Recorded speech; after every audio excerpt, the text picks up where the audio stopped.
BFM Business, les chercheurs d'art de Goût de Luxe Paris, Karine Vergnol et Olivier de Rinsin.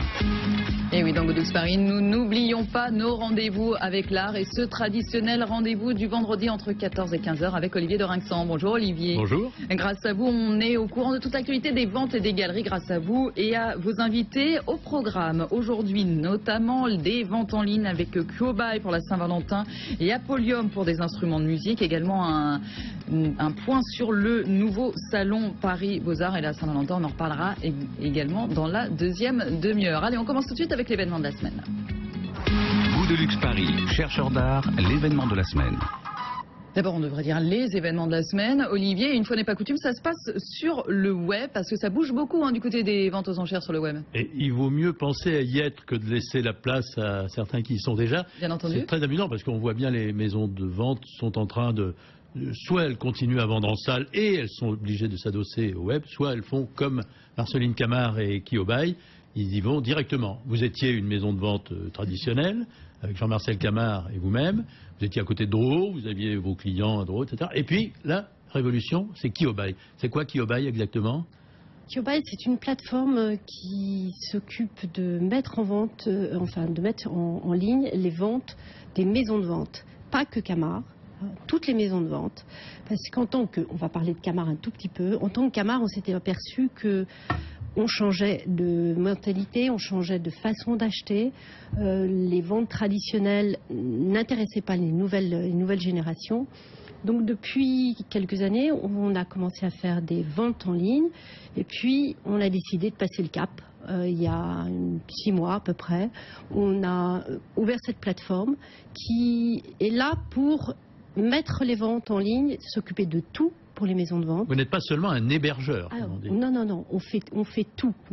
Quand je dis on fait tout, c'est-à-dire que les maisons de vente qui ne savent pas aller sur le net, nous confient les objets virtuellement, les photos, nous les conseillons pour me présenter les catalogues, nous nous occupons de trouver les acheteurs, parce que ce ne sont pas les acheteurs des maisons de vente, ce sont les acheteurs de Kyobai qui viennent, et nous faisons jusqu'à faire payer les acheteurs. À faire payer les acheteurs, on va revenir là-dessus. Marceline Camard, quel est l'intérêt pour vous de vous associer à d'autres maisons? C'est pour qu'il y ait plus de trafic sur votre plateforme? On n'est plus une maison Camard, on est Kyobai. Et on est là parce que nous considérons que la survie de notre profession, que ce soit en France ou à l'étranger, ça n'est pas de s'éparpiller. C'est au contraire de se réunir.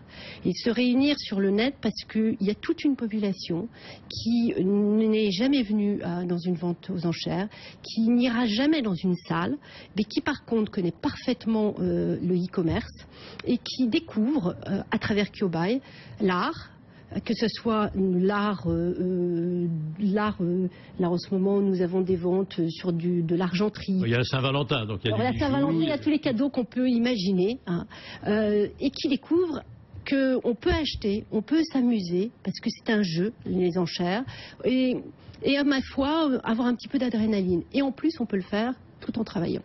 Le modèle de vente aux enchères, c'est une vente où on s'arrête, on met la pendule à 15h et la vente s'arrête à 15h, ou bien si quelqu'un surenchérit sur ma dernière offre, on va jusqu'à 15h01? C'est exactement comme une vente physique, c'est-à-dire qu'on ouvre la vente une semaine avant et à partir de 14h, on décide que c'est 14h, à partir de 14h, les lots vont se clôturer. Mais par contre, si quelqu'un décide au dernier moment d'enchérir, le compteur repart pour 2 minutes pour prévenir le sous-enchérisseur pour que lui puisse réintervenir.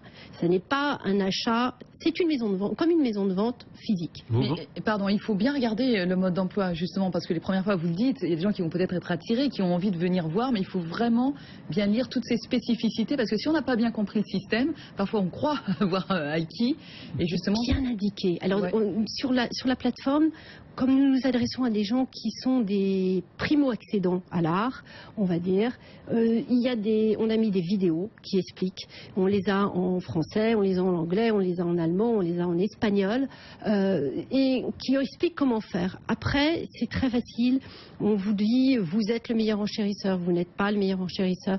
On essaye de se mettre accessible aux gens, voilà, aux gens qui ne savent pas comment ça se passe. Et puis alors, comme il y a quand même de la Saint-Valentin dans l'air, hein, c'est une Oui. fois par an, il y a un quiz. Quelle Valentine ou quel Valentin êtes-vous? Qu'est-ce que c'est que cette invention? C'est-à-dire que nous sommes aperçus que nous avions en 6 mois de vie beaucoup de gens qui sont venus, qui se sont inscrits et qui consultent les Facebook et qui regardent nos alertes mail. Et on s'est dit, on va faire quelque chose à l'occasion de la Saint-Valentin, puisqu'il y avait pas mal de maisons qui faisaient des ventes sur le thème de la Saint-Valentin. Donc on s'est dit, on va les remercier, on va faire un petit questionnaire qui n'est pas trop difficile, même moi blonde je peux le faire, hein. C'est répondre qui vous êtes comme Valentine. Et on peut gagner quelque chose. Et on gagne un week-end à Venise, dans un palace, vu sur Canal. Jusqu'à quand on peut jouer? Jusqu'au 16. Très bien. Voilà, ça c'est la découverte du jour, c'est Kyobai. Mais ce ne sont pas les seuls acteurs, je dirais New Look des ventes aux enchères, puisque vous allez voir qu'on peut faire encore plus fort avec Apollyon. On va pouvoir vendre des instruments de musique en ligne. Alors ça... Quentin Madon, bonjour. Vous êtes Bonjour. le responsable des ventes d'Apollyon et donc vous êtes accompagné de Gilles Chancerol, expert instrument de musique. C'est vrai qu'on a l'impression que sur Internet, on était plutôt avant, même comme vous disiez, ce sont des primo-accédants, donc avant des choses assez faciles entre guillemets, ou voire pas trop chères. Là, vous avez osé. Oui, là en fait, Pourquoi on a voulu un peu démocratiser en fait le système des ventes aux enchères en ligne. On avait remarqué qu'avec Draw ou ce genre d'institution, les potentiels acheteurs ne pouvaient pas forcément venir et comprenaient pas forcément ce système. Et avec Internet, je pense que ça ouvre beaucoup de portes à des musiciens, des potentiels acheteurs musiciens. Apollyon, c'est une plateforme interactive où beaucoup de personnes peuvent enchérir, et donc c'était un peu notre premier argument. Excusez-moi d'être rustique, mais Ouais. si j'ai besoin d'un violon, j'aurais envie de le toucher. L'âme du violon, il faut la caresser. Oui, je comprends. Alors nous, en fait, on s'est basé sur un système qui est celui, en fait, de la première maison de vente aux enchères qui vend des instruments de musique au monde, qui est une société anglo-saxonne, et on a reproduit ce système. Et on a remarqué que ça fonctionnait très bien. Et un musicien dans un salon ou à Drouot, il est bousculé par le tumulte des acheteurs qui regardent les tableaux, les violoncelles, les violons. Et là, ils peuvent prendre rendez-vous, venir chez notre expert Gilles Chancerol et être au calme avec leurs instruments et ensuite mettre des enchères sur le site internet. Alors je vais au salon Musicora et puis à côté je vais chez Gilles Voilà. Chancerol et je peux là toucher le violon, l'archet. Absolument. Alors l'intérêt, c'est que le musicien peut travailler sur l'instrument, il l'essaye, bien évidemment, et si jamais il me dit je trouve que ça sonne comme ça ou comme ça, est-ce que vous pouvez faire quelque chose? À ce moment-là, en tant que luthier, je peux intervenir dessus et pouvoir faire les réglages. C'est vrai que c'est une connivence qui se passe à la fois auprès des musiciens professionnels et amateurs, mais aussi auprès des familles.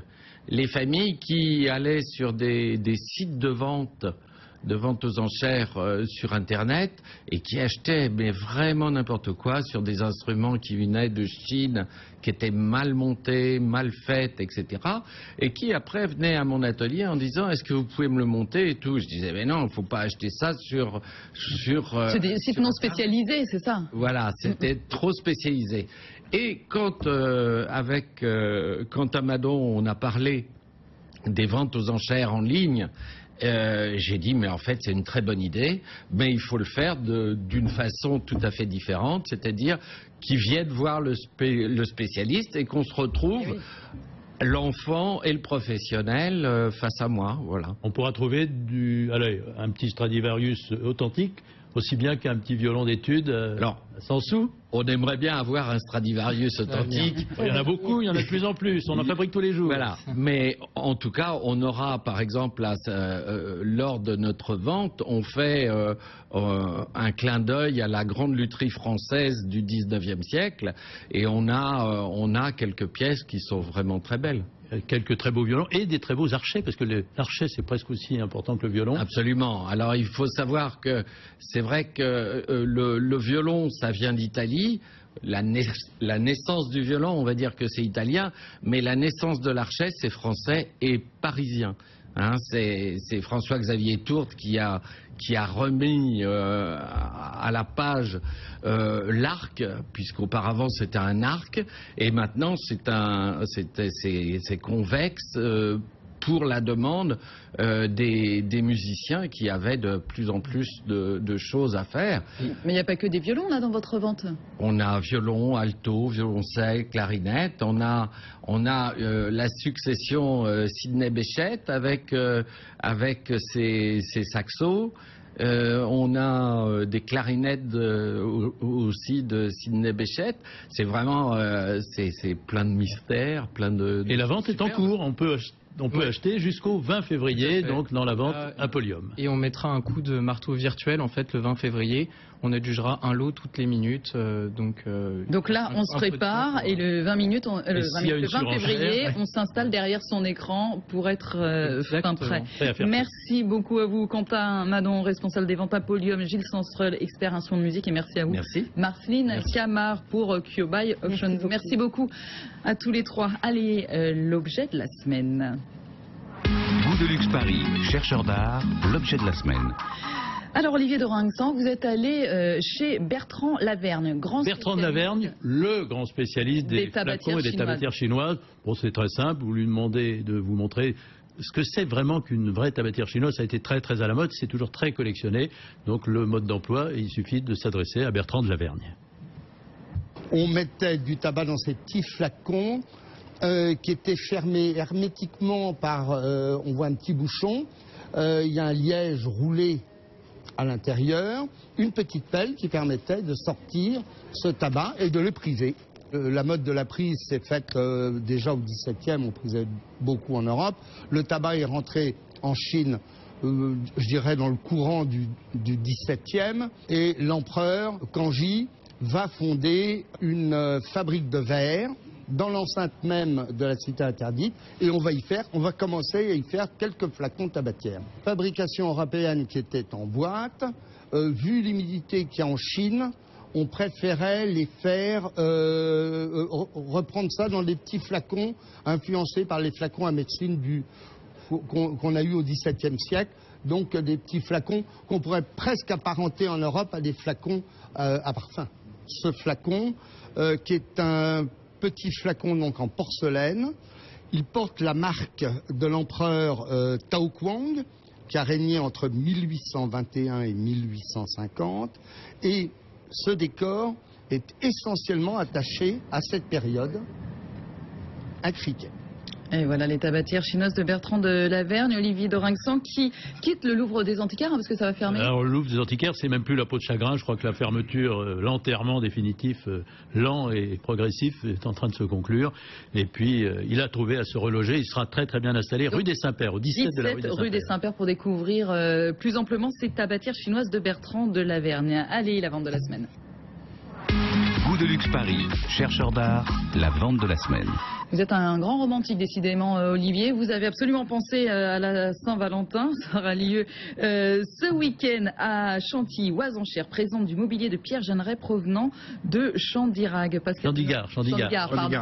Oui. Pascal de Noyel, bonjour. Le Corbusier, c'est Pierre Jeanneret. Voilà, le Corbusier, donc... Pierre Jeanneret, donc, qui a fait la capitale du Pendjab après la séparation de l'Inde et du Pakistan après la Deuxième Guerre mondiale. Le ministre Nehru a demandé donc de créer une ville nouvelle, une capitale pour le Pendjab, donc Chandigarh, et il a demandé, donc Charles-Édouard Jeanneret, dit Le Corbusier, a demandé à son cousin Pierre Jeanneret de venir l'aider et notamment de dessiner tout le mobilier qui se trouve dans les administrations. Et alors on en voit beaucoup du Jeanneret, on en voit partout dans les ventes, il y en a beaucoup, et vous en avez trouvé comme ça Oui, c'est-à-dire je suis allé là-bas en 2008-2009 parce que j'avais vent un peu de ce mobilier qui avait été réformé par les administrations un peu mis au rebut, comme le mobilier de Prouvé à Nancy, voilà, qui a été un peu oublié. Et donc c'est un chineur, enfin un baroudeur qui m'a emmené là-bas et qui m'a fait découvrir ce trésor, cette ville de Chandigarh, parce qu'on ne connaissait pas le mobilier de Charles-Édouard Jeanneret dit Le Corbusier, ce mobilier en teck qui a été fait uniquement là-bas et qui se trouve donc uniquement là-bas. Qu'est-ce que ça vaut, la belle paire de fauteuils que vous avez là, dans la vente? C'est estimé entre 10 et 15 000 euros, voilà. Et il paraît que ça vaut beaucoup plus? Bah, Il y a le même modèle qui s'est vendu à Marseille il y a quelques jours, qui fait une somme plus importante. Oui, il y a un fauteuil qui s'est vendu, je crois, 60 000 €. Si vous préférez, aujourd'hui, bon, ce mobilier, les droits d'édition ne sont pas encore tombés dans le commerce, mais dès que ça sera tombé, Cassina va tout de suite se lancer. C'est ça, parce que Cassina réédite le Corbusier. Là, ils ont relancé justement une édition. Il va y avoir l'exposition au Centre Pompidou aussi. Donc le Corbusier, on en entend parler partout. Donc c'est sûr, ça va grimper. Mais là, oui, tout à fait. Si vous préférez, c'est du mobilier historique. Ça ne s'est fait que là-bas. Il n'y en a nulle part en Europe. On risque pas de pousser la porte d'un grenier et de trouver un fauteuil derrière une porte, puisqu'il n'y en a eu nulle part en Europe. Ça a été fait uniquement à Chandigarh. D'ailleurs, vous savez s'il y a des musées qui sont intéressés? Ben, je crois qu'il y a un musée en Allemagne déjà qui se sont un peu intéressés à ça. Et dans la vente de Chantilly, alors il y a ce mobilier de Chandigarh et puis il y a profusion de tout ce qu'il faut. Vous avez parlé de la Saint-Valentin, il y aura donc des bijoux, il y a aussi des vins, etc. Alors à découvrir donc cette salle des ventes Oise Enchères à Chantilly. En fait c'est quoi? C'est à portée de canon, 1 heure de Paris à peine? Voilà, c'est 35 km de Paris. C'est une salle qu'on a repris depuis le mois d'octobre 2014. Des locaux. C'était déjà une salle de vente. Bon, on a repris, on a essayé de donner un air nouveau à cette salle des ventes et de trouver, de faire des ventes thématiques et de trouver donc des objets extraordinaires, quoi. Voilà, la salle des ventes de Maître Bailly à Chantilly, voilà. Oise Enchères avec son apporteur de marchandises et expert, Pascal Denoyel. Et voilà, et la vente a lieu le 15 février, donc à 14h, 4 avenue de Bourbon à Chantilly. Pascal Denoyel, merci beaucoup à vous. Vous restez encore un petit peu avec nous. Allez, on va faire une petite balade dans un salon d'antiquaires. Goût de luxe Paris, chercheur d'art, la foire aux antiquités de la semaine. Et justement, un nouveau salon d'antiquaires à Paris, Olivier de Rinxan. On va en parler avec Olivier Delvaille. Bonjour. Bonjour. Vous êtes antiquaire. C'est pas pour tout de suite. Paris Beaux-Arts, ça aura lieu du 1er au 5 avril prochain. On s'y prend à l'avance parce qu'il faut une préparation d'artillerie, parce que Olivier Delvaille et le syndicat national des antiquaires, qui sont les organisateurs de ce salon, ils se lancent et on ne se lance pas comme ça à la légère. C'est pas facile de monter un salon d'antiquaires comme ce futur Paris Beaux-Arts. C'est très difficile parce qu'il faut effectivement installer le salon dans le calendrier. Nous visons des marchands importants puisque 80% des exposants sont des gens qui ont fait soit la Biennale, soit la Brafa à Bruxelles, soit Maastricht. Donc on est quand même sur un salon haut de gamme. Et il est difficile pour les marchands importants de trouver la place. On le dirait au Carrousel du Louvre, mais avec un concept original. Je crois que les stands ont été tirés au sort, par exemple. Oui, tout à fait. Ça, c'est nouveau et pas nouveau. Vous avez quelques très bons salons, comme je crois le salon du dessin, ainsi que Paris Tableau à Paris, qui procèdent de cette sorte. Et nous voulions absolument, nous, syndicat national des antiquaires, montrer que ce soit aux marchands qui y participent et au public qui n'était pas... Mais Olivier Delvaille, pardonnez-moi, mais vous disiez vous-même, il y a déjà beaucoup de rendez-vous. Pourquoi faire un nouveau rendez-vous ? Alors, en fait, il n'y a pas de rendez-vous multidisciplinaire de qualité à Paris. La Biennale, c'est tous les 2 ans aussi. Il y a la Biennale, qui est biennale. Je ne ferai pas la comparaison. La Biennale restera biennale. C'est extrêmement fastueux. C'est au Grand Palais, qui est un endroit magnifique. L'idée n'est pas de se comparer. C'est quelque chose de différent. Il n'y a aucun salon de qualité multidisciplinaire en France. Et c'est très dommage. Si on regarde l'Angleterre, Londres a 2 très beaux salons, Masterpiece et Frieze. La Belgique a la Brafa. Donc vous visez quand même très haut, parce que des salons des antiquaires, Olivier, vous nous en présentez régulièrement. Mais donc vous visez au-dessus de ça. Au-dessus, on ne sait pas bien ce que ça veut dire au-dessus. Disons qu'un salon, c'est un rendez-vous entre des marchands qui souhaitent en un laps de temps court rencontrer beaucoup de clients, et c'est la possibilité pour les particuliers d'un seul coup d'avoir une grande offre. Voilà. C'est quand même une tendance. Les galeries souffrent. Olivier Delvaille, vous en avez une dans le carré rive gauche. Vous savez que le commerce en galerie n'est pas facile. Le passage est moins important. Je dirais que le passage que nous avons est de plus en plus intéressant. C'est-à-dire qu'on a peut-être moins de gens qui viennent se promener. En revanche, le taux de, je sais pas comment on appelle ça, d'achat, de transformation, effectivement, est beaucoup plus important parce qu'on travaille effectivement avec des nouvelles clientèles étrangères et ça se passe pas si mal. Mais l'idée, si vous voulez, c'est que certains salons offrent aux particuliers une garantie. Où est-ce qu'ils sont, chez quel type de marchands ils sont et quel niveau d'expertise a été fait avant l'ouverture du salon. Oui, parce que dans ces salons, ne vient pas qui veut avec la marchandise qu'il a ramassée sur un déballage. Les objets sont validés, authentifiés, il y a ce qu'on appelle le vetting, etc. Je dirais qu'il y a une double vérification. La première se fait au niveau des marchands, puisque une partie importante des exposants font partie du SNA, donc ont déjà été préalablement, depuis 30, 50 ans, sélectionnés pour leur déontologie, leur capacité, voilà. Et en deuxième place, il y a ce qu'on appelle un vetting, c'est-à-dire une commission d'expertise qui va venir vérifier avec 80 experts internationaux absolument tous les objets de A à Z avant l'ouverture du salon. Eh bien, Olivier, vous irez voir du 1er au 5 avril. Et on s'y intéressera en amont même à ce premier salon Paris Beaux-Arts du 1er au 5 avril. Olivier Delvaille. Au Carrousel du Louvre. Bien sûr, Olivier Delvaille, merci beaucoup à vous. Merci à vous, Pascal de Noyel. Allez, restez avec nous. Good Lux Paris continue dans un instant, juste après un rappel de l'actualité dans Chercheurs d'Art avec Olivier de Rinxan. On vous fera découvrir notamment des bronzes de la Galerie Maca. Tout de suite.